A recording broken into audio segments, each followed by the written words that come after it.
Bagaimana dengan saudara? Seandainya musuhmu tergelincir, celaka, apakah saudara tepuk tangan? Saudara lipat tangan? Saudara mensyukuri? Atau saudara turun tangan?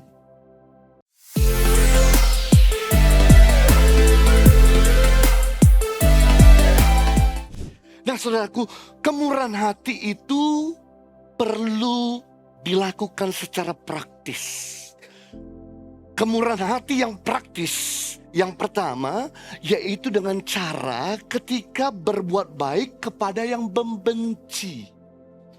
Kemurahan hati terwujud ketika saudara bisa berbuat baik kepada orang yang benci sama kamu. Roma pasal yang ke-12 ayat 21, janganlah kamu kalah terhadap kejahatan, tetapi kalahkan kejahatan dengan kebaikan. Menarik di sini, jangan kamu kalah terhadap kejahatan, bukan artinya saudara harus menang sama kejahatan. Kata di sini jangan kamu kalah terhadap kejahatan artinya kamu harus bisa tidak pahit sama kejahatan. Itu artinya sabar. Ini artinya bedanya sabar sama murah hati. Tetapi kalahkan kejahatan dengan kebaikan. Ini artinya murah hati. Kalahkan kejahatan dengan kebaikan artinya balaslah kejahatan dengan kebaikan. Itu namanya murah hati. Saya kasih tahu, kalau saudara baik sama orang yang baik sama saudara, orang tidak bertuhan bisa lakukan juga. Orang tidak beragama, teroris, mafia juga bisa melakukan yang sama.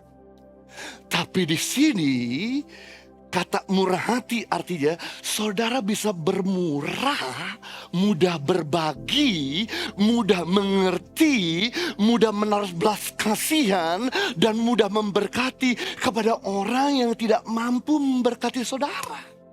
Makanya Yesus mengajarkan waktu kamu ditampar pipi kananmu, aktiflah memberi pipi kirimu. Artinya apa? Berbuat baiklah.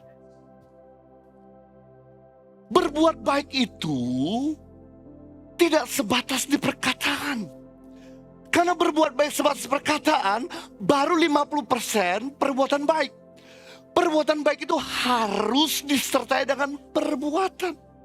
Sebagai contoh, Bapak Ibu Saudara, di mana ketika Yesus baru saja berdoa di Taman Getsemani, di dalam Lukas pasal 22 ayat 50 sampai 54, lalu kemudian Yesus didatangi murid terdekatnya bernama Yudas dengan memberikan ciuman pengkhianatan. Setelah itu, maka hamba imam besar maki-maki Yesus.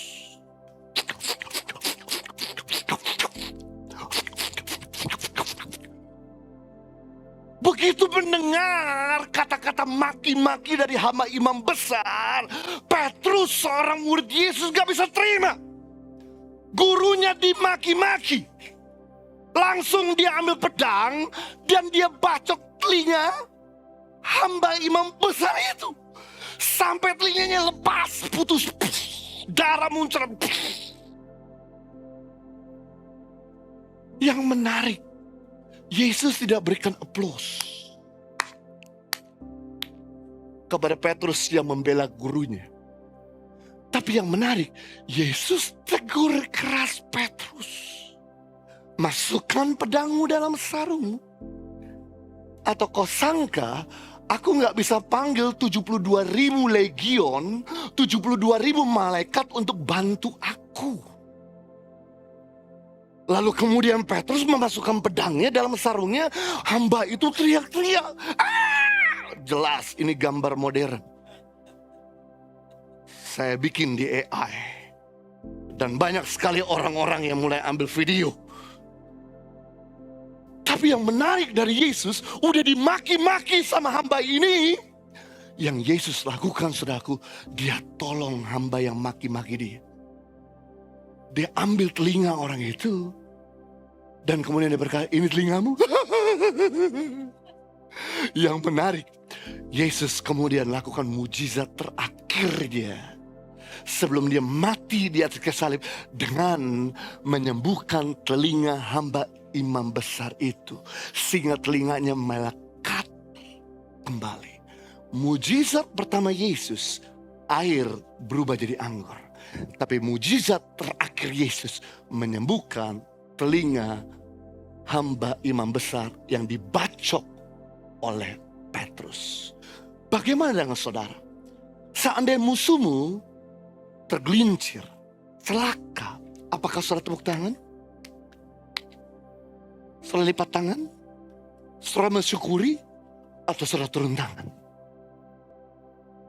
Hati kamu tidak akan pernah bisa merdeka. Hati kamu tidak akan pernah bisa lepas dari sakit kalau kamu hanya cuman bisa tersenyum lihat musuhmu tergelincir. Tapi hatimu akan bebas dari sakit hati ketika kamu bisa tolong musuhmu mengalami kecelakaan. Inilah yang disebut dengan murah hati.